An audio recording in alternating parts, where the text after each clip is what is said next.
Okay, now last article.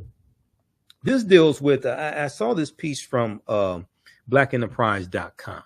Okay, a very good article. This deals with how a new book reveals how the U.S. stole $600 billion from African Americans through unfair taxes post-slavery, unfair taxes after slavery ended. And I want to go to this article here. Let's see. This is at blackenterprise.com.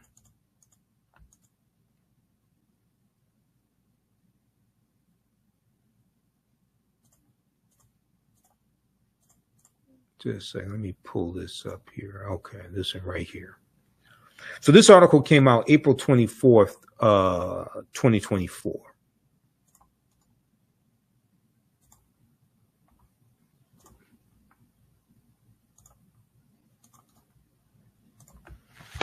All right, let's look at this one here.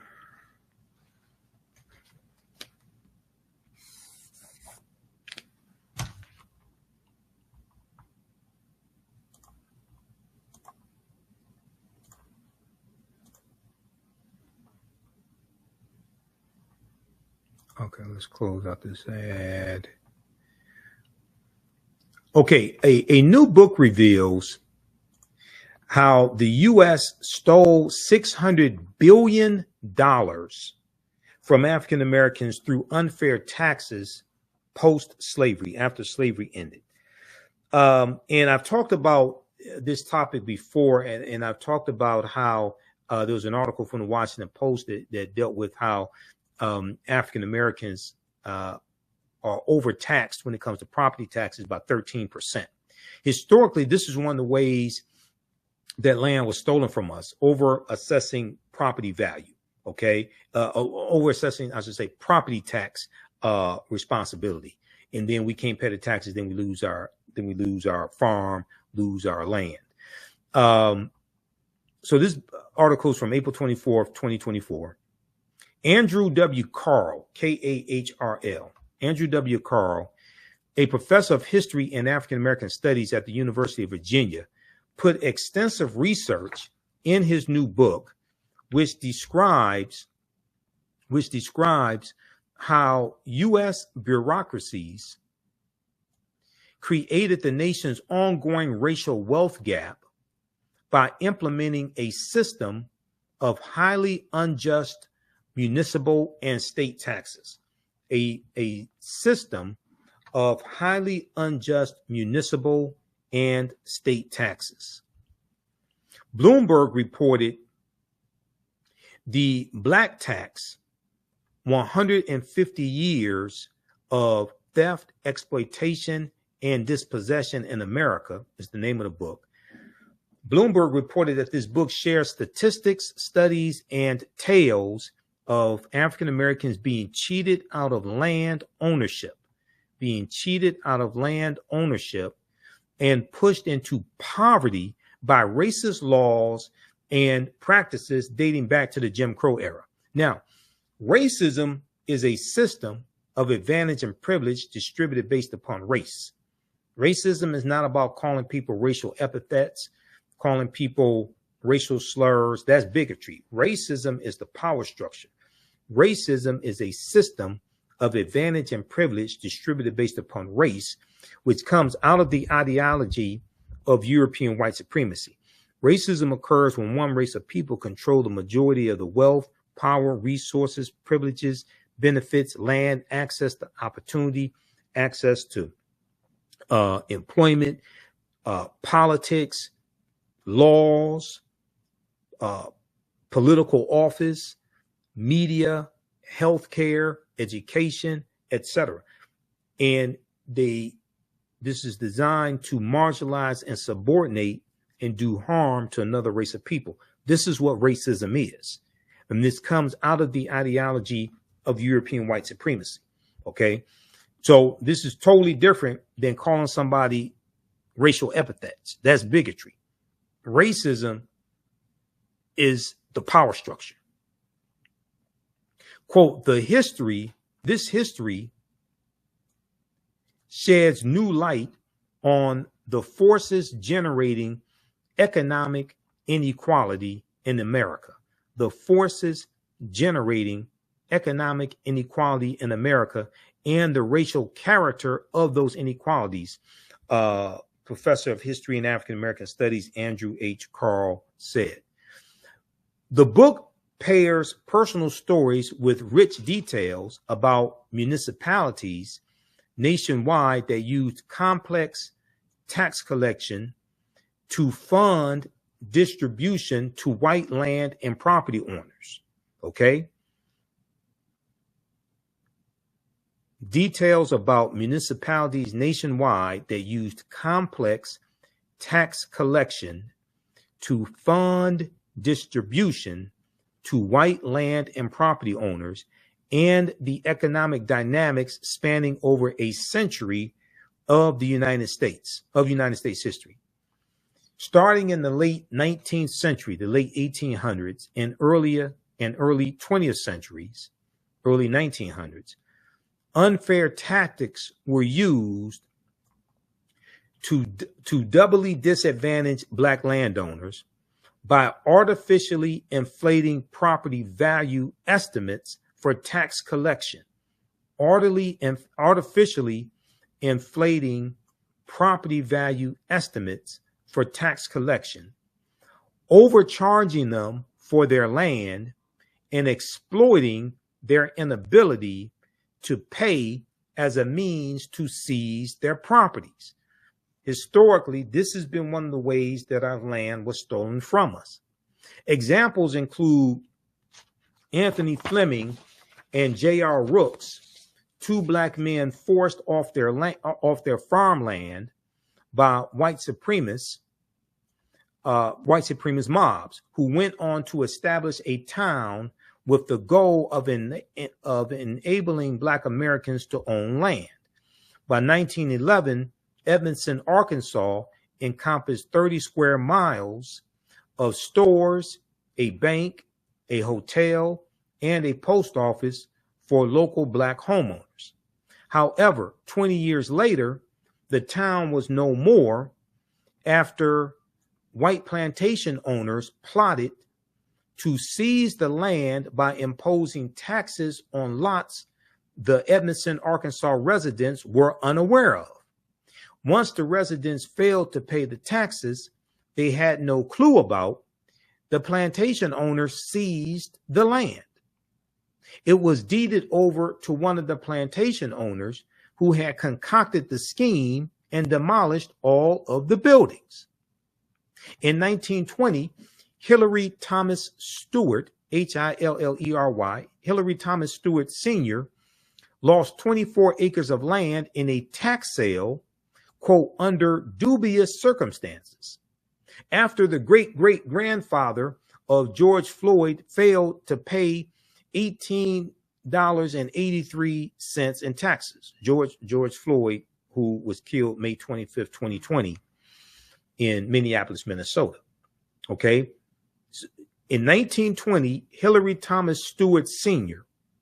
lost 24 acres of land in a tax sale under dubious circumstances after the great-great-grandfather of George Floyd failed to pay $18.83 in taxes. Losing the land forced the Stewart family into poverty. When looking at the 11 million acres of land taken from African Americans, it equates to $326 billion in today's dollars. Not to forget the millions in taxes African Americans have overpaid for a century. The millions of dollars that African Americans have overpaid over a century. From 1870 to 2020, African Americans were overtaxed by more than $27.5 billion in 2023 dollars. Professor Andrew Carl doesn't just focus on the grim findings, but he does share possible solutions to making up for the century of financial oppression against the African American community. He suggests the establishment of a federal fiscal equity program that mirrors Canada's approach, where funds are allocated to local governments based on their needs. He also suggests introducing a universal home tax exemption for numerous Americans, especially lower income homeowners or those residing in historically neglected areas. Another option would be to impose taxes on the wealthiest individuals in the U.S. Professor Carl says this is the past that we live with today. This is the past that we live with today. But it does not have to be our future. The name of the book, once again, is called The Black Tax: 150 Years of Theft, Exploitation, and Dispossession in America. The book was released on Wednesday. That would be Wednesday, April 24th, 2024, and retails for $35 through the University of Chicago Press. So be sure to purchase this book. I'm going to get a copy as well. Purchase this book. Read this article from blackenterprise.com. New book reveals how the U.S. stole $600 billion from Black Americans through unfair taxes post-slavery. Now, we've talked about this tax scheme before here on the African History Network show. And there's an article from the Washington Post that deals with how historically African Americans have been overtaxed when it comes to property taxes. This piece right here from WashingtonPost.com: Black families pay significantly higher property taxes than white families, new analysis shows. Black families pay significantly higher property taxes than white families, new analysis shows. Unfair property assessments led to widespread overtaxation of Black Americans' homes. Now, we saw the same thing here in Detroit, okay, where homes in Detroit were overassessed by $600 million in property taxes, and many African Americans lost their homes. This piece right here is from July 2nd, 2020 by Andrew Von Dam, okay, for the Washington Post. And in this article, it says, state by state, neighborhood by neighborhood,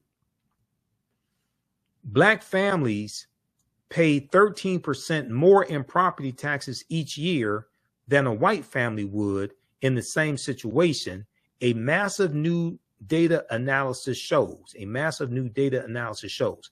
Black-owned homes are consistently assessed at higher values relative to their actual sale price than white homes, according to a new working paper by economist Troop Howard of the University of Utah and Carlos Avenancio Leon of Indiana University. African Americans have long said they bear a disproportionate burden for taxes that support local police, schools, and parks, but nationwide measures of this type of systemic racism are hard to come by.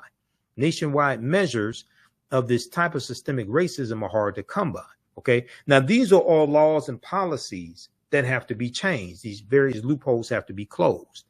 To expose the structural and historical factors behind these discriminatory property tax assessments, the economists analyzed more than a decade of tax assessments and sales data for 118 million homes throughout the country.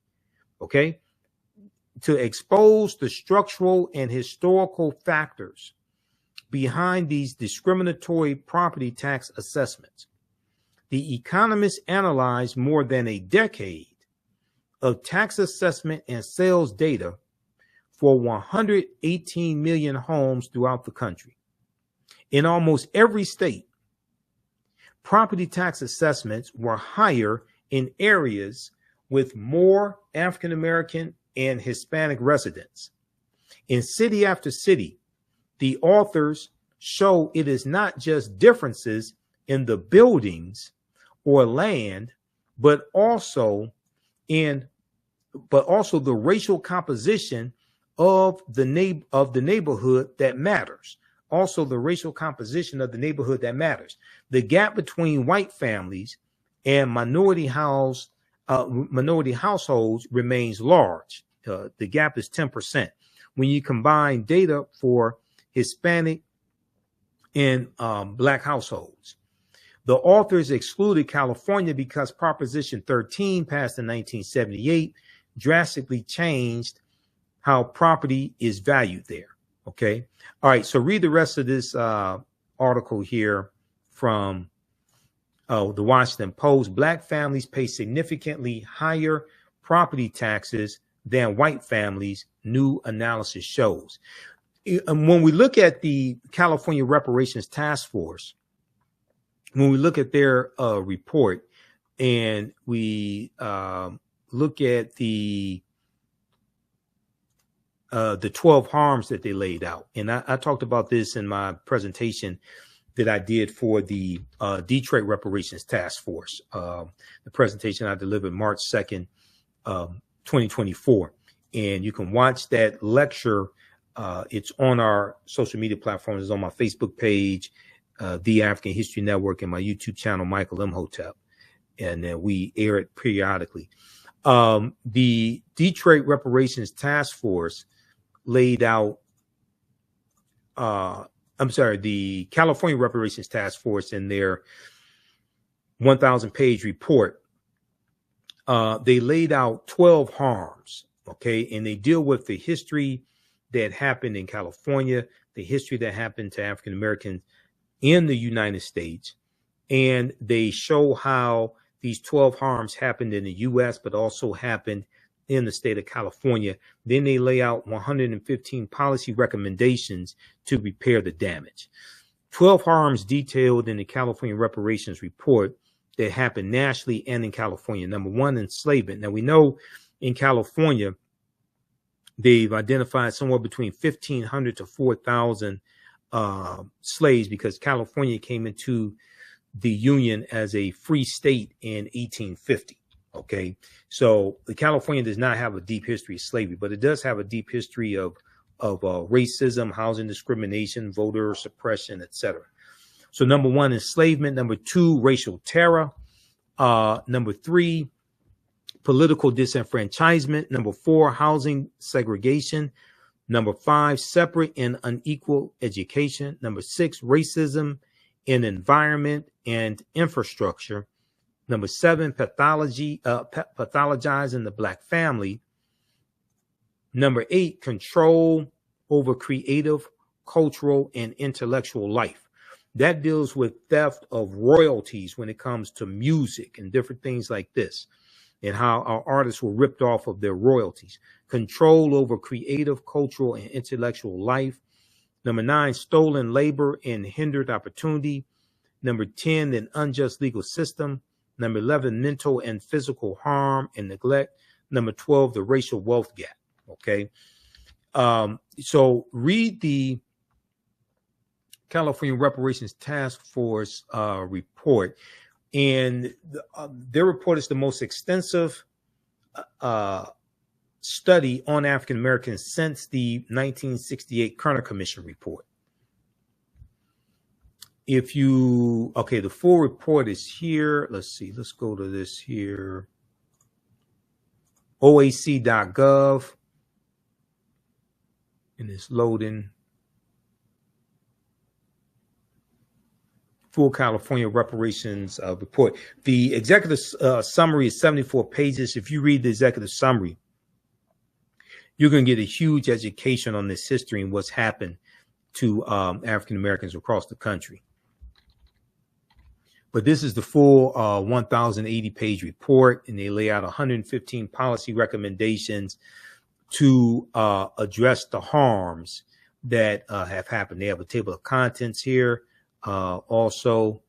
But when we look at the executive summary, now, variations of this happened all across the country. Variations of these harms happened all across the country, okay?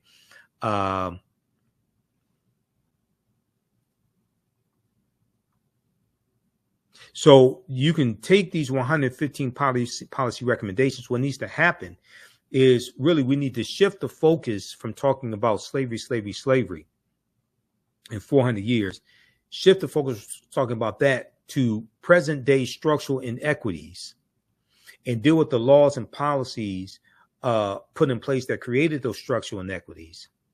And then trace that back to legacy of slavery if it dates back to that, but definitely it'll probably go back to the Jim Crow era, et cetera, early 1900s. And take these 115 policy recommendations and create versions of this at the federal, state, and local levels to start repairing the damage that's happened to us. Okay. So we're going to have to, that is something that is much more doable and you can actually get put in place than thinking that you're going to get $27 trillion or 14 trillion, or that's not going to happen. And I told you, based upon Title VI of the 1964 Civil Rights Act, non-discrimination federally assisted programs, race-based policies are illegal at the federal level also. And very few people know that or actually want to acknowledge that. Okay, so this is why now in California, you have a similar law. So this is why in California, any type of reparations that are going to be distributed is going to be based upon lineage, because race-based policies in the state of California are illegal also. And they want to make sure, the California Reparations Task Force, they want to make sure that any laws that get passed, anything that gets put in place, they want to make sure it doesn't get struck down in court, because they know there are going to be legal challenges. If we look at this slide here, California's unprecedented reparations report details 150 years of anti-Black harm, 150 years of anti-Black harm. The report finds that the damage to Black communities is extensive, and that a variety of intentionally crafted policy, judicial decisions, and racism by private actors has created a widespread exclusion of African Americans that has not been sufficiently addressed at any level of government. Quote, almost 150 years of active, conscious federal, state, and local government action and neglect of duty have resulted in compounded harms that are unique to African Americans, the authors wrote in a draft reviewed by NBC News prior to its release. Okay, read this article from NBCnews.com, June 1st, 2022. This is when the preliminary, their 500-page preliminary report came out. Okay, so read that article there. California's unprecedented reparations report details 150 years of anti-Black harm. Okay, so hopefully you learned a lot on today's show. If you like this type of information, you can support the African History Network, $ the AHN Show through Cash App, $ the AHN Show through Cash App, also through PayPal, paypal.me/the AHN Show. Visit our website, AfricanHistoryNetwork.com. We have the information there as well, and register for the online history classes that I teach. We have our class on Saturday, Ancient Kemet, the Moors, and the Ma'afa, understanding the transatlantic slave trade, what they didn't teach you in school. Okay, so this deals with thousands of years of history and what leads up to the transatlantic slave trade taking place. We teach the class on Saturdays, 2 p.m. Eastern Standard Time. Next classes are Saturday, May 4th, May 11th, May 18th, and May 25th. We do the sessions live. All the sessions are archived and recorded. You can go back and watch it anytime. Okay. The class is on sale is on sale right now, $60. Regularly $60, regularly $130. The content is PG-13, so you can use this with your children also. We do the sessions live. All the sessions are archived and recorded, so you can go back and watch it anytime. And you scroll down the page, we have the the class lesson plan here as well. So all the class lesson plan here for each class session is here. You can download the class lesson plan. Okay, so we go through and look at over 200 slides that I put together, 80 to 100 articles, the 15 books that we reference. You don't have to buy any of these books to follow along in class. I've been teaching this class since 2017. So I've been studying history 34 years. I put together this class as well as the second class that we teach, that we have starting up probably in June. Okay. All right.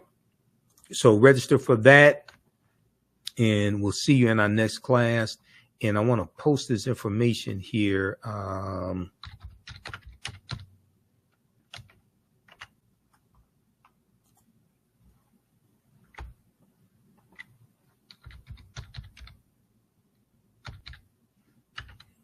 Okay.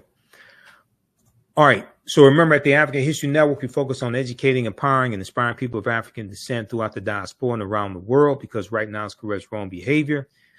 It's not over till we win. Wakanda forever.